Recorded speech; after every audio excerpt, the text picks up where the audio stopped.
Este trabajo lo desarrollaremos María Laura García, Bernardo Lertirigoyen y Valentina Rodríguez con la mentoría de Natalia Ramos. Lo realizaremos en el marco de la Diplomatura en Ciencias de Datos, Aprendizaje Automático y sus aplicaciones de FAMAF, dependiente de la Universidad Nacional de Córdoba.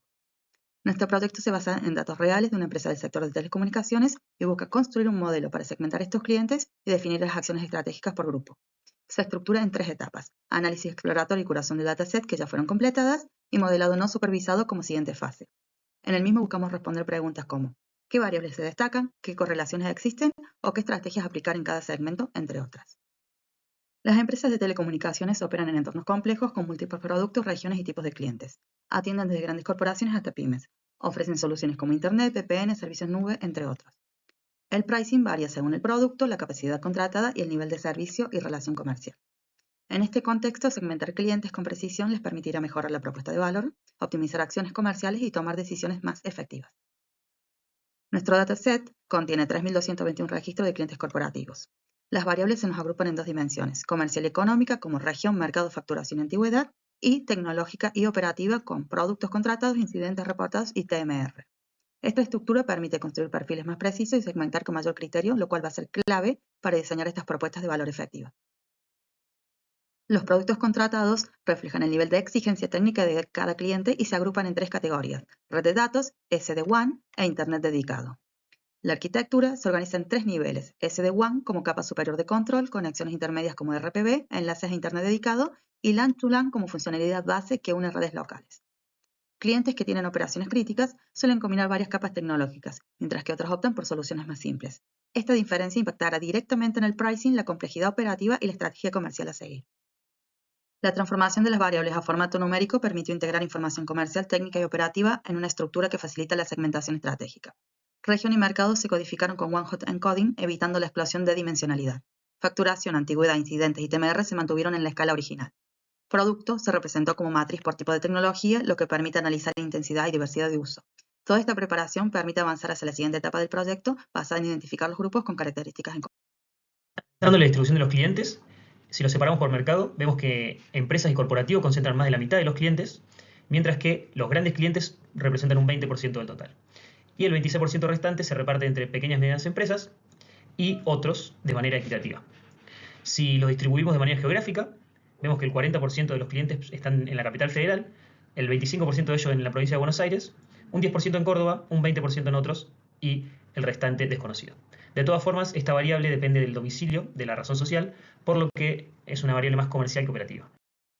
Pasando a los productos, vemos que la gran mayoría de los clientes solo demanda un producto, aunque una buena parte también demandan 2 y en menor medida 3 productos. Esto da una noción de una relación simple entre la empresa y los clientes, aunque con oportunidad de expandir el abanico de productos por cliente.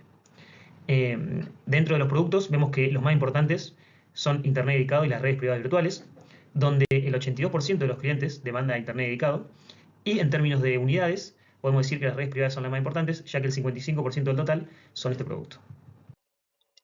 Desglosando esa distribución por cliente, por mercado, podemos ver que las empresas y los grandes clientes demandan un portfolio similar, donde más de 2/3 de los productos que demandan son Internet dedicado. El corporativo, en cambio, demanda mucho más redes privadas virtuales. Este es el caso también de otros, que casi 3/4 de los productos que demandan son redes privadas virtuales. Y en las pymes, en cambio, toma mucha fuerza en los servicios de enlace, que representan el 50% del total de los productos demandados. Con respecto a la facturación, encontramos que hay una fuerte presencia de clientes con facturación en cero, un 17% del total, lo que puede llegar a generar problemas, aunque eso lo dejamos sujeto a análisis más adelante. En la distribución también se ve una cola muy larga, lo que indica que hay pocos clientes que facturan mucho. Con respecto a la antigüedad, vemos que hay una distribución que indica que la mayoría de los clientes son nuevos, aunque hay una base de clientes antiguos bastante saludable. Con respecto a los incidentes, vemos que la gran mayoría de los clientes nunca ha reportado un incidente o lo ha hecho en niveles muy bajos, y también en esa cola muy larga vemos que pocos clientes reportan muchos incidentes, y esto puede configurar una oportunidad a la hora de caracterizar a esos clientes para disparar acciones operativas y comerciales concretas. Con respecto al tiempo medio de resolución, encontramos que no hay ya una cola tan larga y que la mayoría de los clientes tienen un tiempo de resolución bajo. Al tratar de responder a la pregunta de qué mercado es el más pujante, encontramos que entre corporativos y otros se explica el 79% de la facturación y el 81% de las unidades contratadas, con el sector corporativo liderando en facturación total y el sector otros liderando en unidades contratadas. Aquí lo que parece muy relevante es que otros, que no parece ser un sector no tan bien clasificado, es muy importante, lo que puede estar indicando una oportunidad para clusterizar mejor esos clientes y disparar acciones concretas. Analizando un poco más en profundidad los incidentes reportados, encontramos que estos están fuertemente correlacionados con la facturación, la cantidad de enlaces y la cantidad de productos, es decir, cuanto más se contrata, más incidentes se reportan.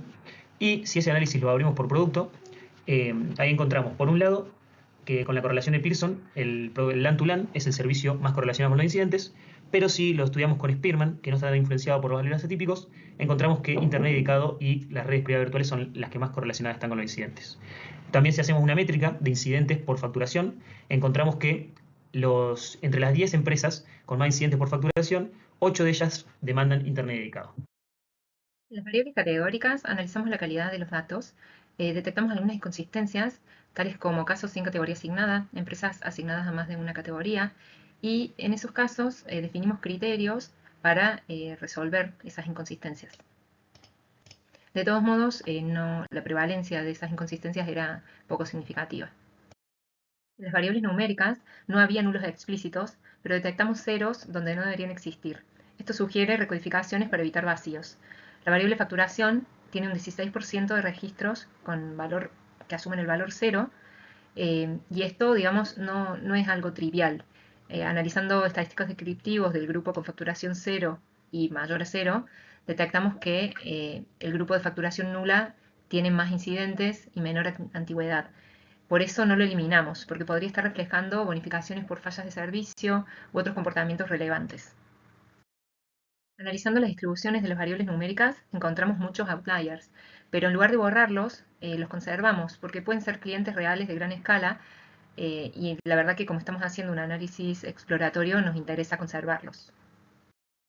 Para amortiguar el efecto de los valores atípicos y homogeneizar magnitudes, aplicamos escalado usando el método de Standard Scalar, de modo que cada variable aporte en una escala comparable y no domine por su unidad de rango. Finalmente, aplicamos la técnica de análisis de componentes principales para reducir dimensionalidad y eliminar colinealidad. La ventaja de este método es que se llega a modelos más simples y estables, y la desventaja es que se obtienen componentes o variables menos o más difíciles de interpretar y potencial pérdida de información si se eligen pocas componentes principales. En nuestro caso, las componentes principales muestran un codo alrededor del séptimo u octavo componente principal. Las primeras 5 componentes principales explican el 70% de la varianza, y con 7 componentes se logra explicar más del 80% de la varianza. A partir de la componente principal número 10, la ganancia en términos de explicación de varianza es marginal, por lo que las posteriores aportan muy poco a explicar, digamos, la variabilidad de los datos. Para poder graficarlas en 2 dimensiones, nos quedamos con las primeras 2 componentes principales que explican solo el 40% de la varianza. La componente 1 estaría reflejando lo que es clientes grandes y activos con intensidad de servicio y alto valor comercial. En cambio, la componente número 2 estaría captando lo que tiene que ver con el tipo de soluciones tecnológicas contratadas. Valores altos indican uso intensivo de servicios tradicionales, y valores bajos en la componente 2 son clientes que priorizan tecnologías recientes y especializadas. Finalmente, construimos un mapa perceptual donde se puede ver la dispersión de los clientes sobre el plano en función de los valores que asumen en cada una de las componentes principales. Esto permite visualizar clústeres naturales y perfilar a los clientes en 4 cuadrantes, diferenciando entre clientes de alto valor, tradicionales, específicos e inactivos.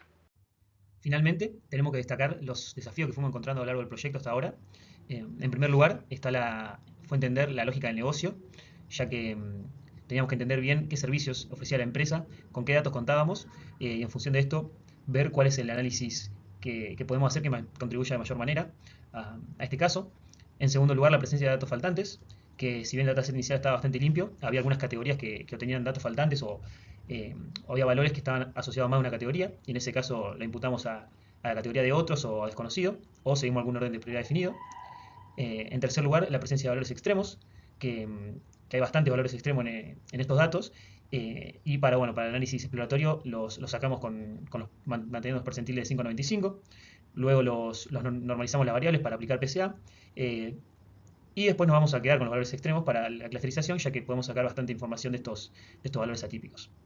Finalmente, para la organización grupal del trabajo, nos organizamos haciendo reuniones para asignar las tareas, avanzar por nuestro lado y luego poner en común esos avances para intercambiar las ideas y modificar lo que haga falta. Muchas gracias.